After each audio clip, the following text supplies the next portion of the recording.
This is Barbara Reiss reporting for This Week in East Brunswick. Come join us as we visit Disability Allies and see all the exciting events here at the center.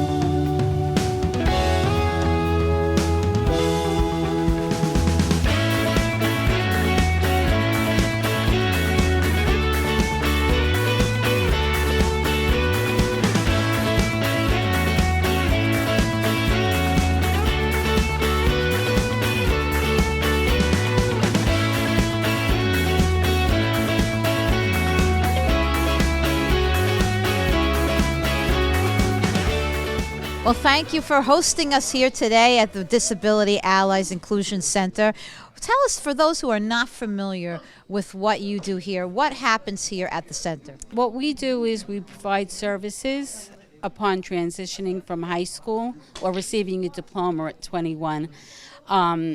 Life skills, recreation, cooking, all sorts of great classes that just prepare them to make friends, socialization, gain skills, and it's an extension of the school. So if you're not going to go to college, if you're not going to be working, although we also do job-related stuff as well, where we go out with job coaches for a lot of the kids who can, or I should say young adults, who can go out into the world. So it's a one-stop shop, really, for a lot of different needs for the kids. Yes, and one of the things that's really good, and this is our program, which we're now doing Monday through Saturday from 9 to 3, which just started. We just did it on... Expanded, right? Yes. This is a brand new, larger area. But we also have what we call direct support professionals. So those are mentors who go out into the community to get skills like shopping, laundry. It could be fun stuff like bowling, and it's your peer. And it's an example of typical and non-typical coming together, which is really our mission. So that they have a lot of opportunity for socialization, learning new skills, all in a fun atmosphere. Yes, and that's what we're all about, bringing them to feeling good about themselves, self-confidence, self-esteem. Tell us how this all started. This was your idea. This started from a need that you saw needed to be filled. Throughout my entire life, I've dealt with several challenges, with having Tourette's, obsessive compulsive disorder, ADHD, and I've really never had any friends, when I was younger. I kind of let my disability get to the best of me. I would exaggerate my Tourette's and think that was causing me to make friends, and that people were laughing at, and they were really laughing at me. They weren't laughing with me. And I never really understood how to handle, different social situations and understand how to interact appropriately and how to have friends when I was younger.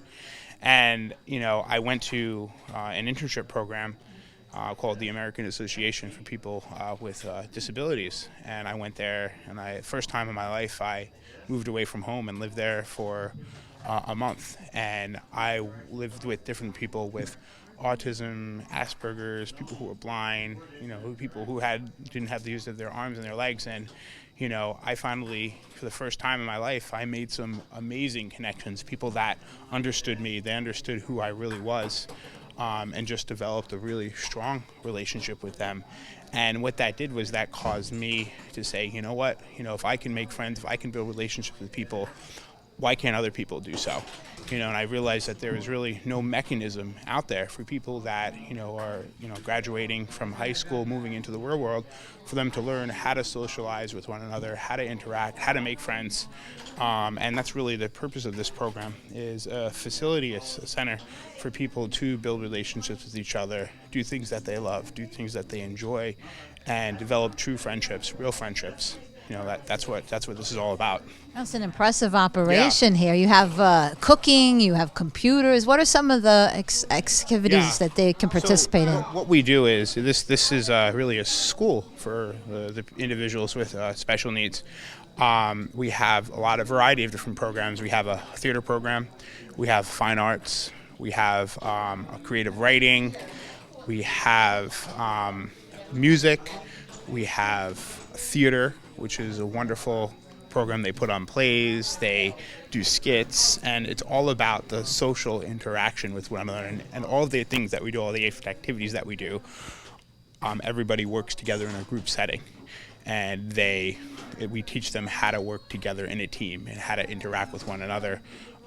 Even with the technology, when we learn about computers and, creating everything's project-based. So we might have a group where they work together to create a flyer for a specific event that we came up with. Or we did an activity where they built this Ferris wheel with Kinects, and they read the instruction manuals, and they all worked together, and they put the different pieces together.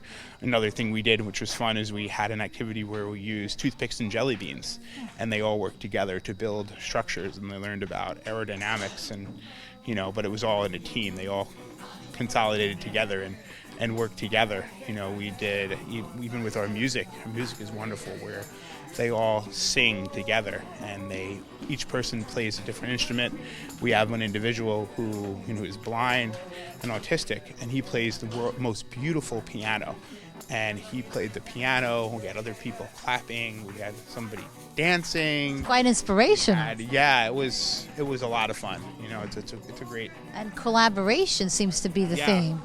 Collaboration is key. I mean, that's really what we're all about. It's just the working together and learning how to interact with one another through projects. And the whole idea is, if they can work together in a team setting, they'll also be able to work together out in the real world, together when they have a job, or work together when they're within a group of friends. So, Chef Brandon, tell us a little bit about some of the wonderful dishes that the students make here. So they make a lot of different dishes. So everything that they do it themselves. We give them a recipe, and like the one we did the other day was soup. So each week we have a different topic, and then we have 3 recipes. And what's more unique about my class is that they do more of the learning aspect as well. So instead of them just cooking, they're getting a little bit of everything.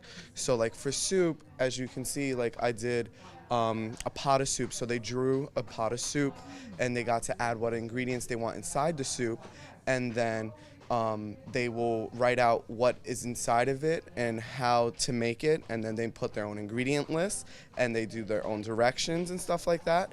So then they learn, and then we'll after they learn something, then the following day we'll cook it. So we did like chicken noodle soup, and they got to cut up their own chicken and their own vegetables, and we created the stock from scratch out of bones. And it's good for the season that we're getting. It's already starting to get cold, and it really works out for them, and they love the class. It's really, really good, and we've done all sorts of stuff. Like my degree is international cuisines, so we do a little bit of everything. So everyone gets a trial, and on top of that, we do with people's allergies. So if you do have an allergy, we'll work with you. If you have a special diet, I'll work with you as well. So you get a little bit of everything. So they're learning kitchen skills and life skills all in one. Yes, they're learning kitchen skills, life skills. So another thing that we're doing in the next couple of weeks, we're going to be doing like getting the flyers and stuff from the supermarkets, and then they're gonna have fake money, and then they're gonna go food shopping. So they're gonna find what they want, make a recipe, find what they want, and cut out the stuff that they need for their recipe, and pay for the stuff like that. And then that gets them the whole budgeting on how they can do it at home as well. Well, these are important skills to have for all facets of your life. Yes, it really is. And then they learn how to use every machinery, like these awesome ovens. They learn how to use all of the equipment. They learn how to hold a knife, how to cut with a knife. We do like using gloves, and we teach them all the safety things as well, and like what to do in the kitchen, what not to do in the kitchen. Let's not walk away from the stove if it's on, all those ideas as well. Wow. So safety as well. Well, thank you so much for showing us around today, and we wish you lots of luck with the program. You're very welcome. Truly appreciate it. So what does it take to be a life skills instructor? What are some of the skills you're teaching the students? So life skills actually has two classes. I teach a life skills 1 class, which is social emotional learning, and a life skills 2, which is financial management with money, budgeting, going through circulars, seeing how much things cost. We work a lot with coins, change, money, building up. Last week we just taught how to do checks, how to write them out. They were writing them to each other, making some word problems, really awesome stuff there. And in Life Skills 1, we do a lot of conversation starters. We do a lot of when to interrupt, when to have conversations, where and when, and a lot of skills like self-control, respect, a lot with the emotional part. We have a lot of times when talking with one another. In the following weeks, I always try to do a quick review, a refresher. So this past 2 weeks, we did a couple of iMessages where they express how they feel and express their emotions. And then we do a little bit of a fun charade, and it gets them going and able to process and think more. So these are skills they can use throughout their life. Do you see a big improvement from the beginning of the course to the end of the course? Oh, yes, for sure. I do. A lot of times they'll think about things and they'll say, oh, this is what I learned 2 weeks ago, and I can express myself this way, or I will reevaluate the situation, which is what I'm always trying to get them to do. Why do you like coming to the program? Because I like arts. I see. What are you painting there? I'm painting on canvas. And a nice job. You're using a lot of different colors. Very happy again. Oh, I'm glad. And do you like to come here often? Yeah. What's your favorite activity besides art? Science. Computer technology. And we have been talking about that you try to help those who are finishing, they're graduating high school and trying to figure out what the next step is. Right. So transition is very hard for families. It's not just a student thing. So just like typical families are getting ready for college, we have to get ready for adult life, whatever it is, whether it's our kids going to college or going out and getting services. And I think the most important thing is information. So the more you know, the more information you have, the better you can help your relative or your child in this process. Right. So, that actually transition actually starts at 14. But the time to do all this stuff and research is 18. So that by the time, because our kids could stay till they're 21. They could get services at 21, but it's never too early to have that in place so that you don't feel that pressure at the end.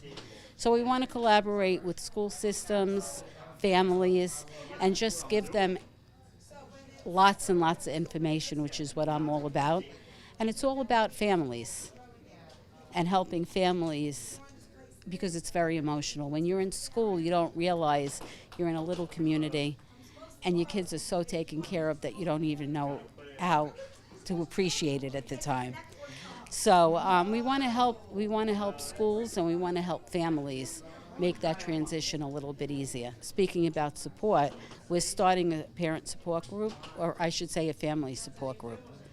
It's going to be the last Tuesday of the month. We're going to alternate just with support where we could just share our feelings, share information that we could use with each other, and I'm going to be bringing in attorneys to help with guardianship, transition, DDD. I'm going to try to get people from there to come in and let them know what steps to take at what point.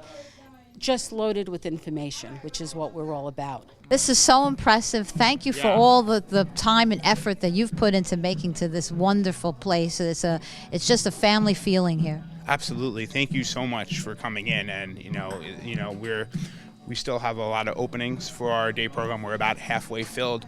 And anybody who's interested in our program, we welcome you. We really do. One of the things I also wanted to thank is the fact that I want to thank all the volunteers and particularly all the Rutgers students who come here and spend their time interacting with the individuals with special needs, and that's what really makes our place such a community. It's connecting the individuals with and without special needs, and everybody kind of coming together and really having a good time and learning. One of the things that we like our volunteers to do is to actually participate in the activities and to work within the groups that the individuals with special needs are in, and that what that does is that really helps facilitate that communication and interaction. Everything here, everyone seems like they're having a wonderful time. Thank you very much. Thank you. Absolutely. Welcome aboard to learn and have fun. Get ready to mingle and meet new people. Get ready to jam. Go out with the band. Play me that banjo. I always forget about the banjo. Yeah. We have to talk to the Ross boss. We got to talk to the Ross boss.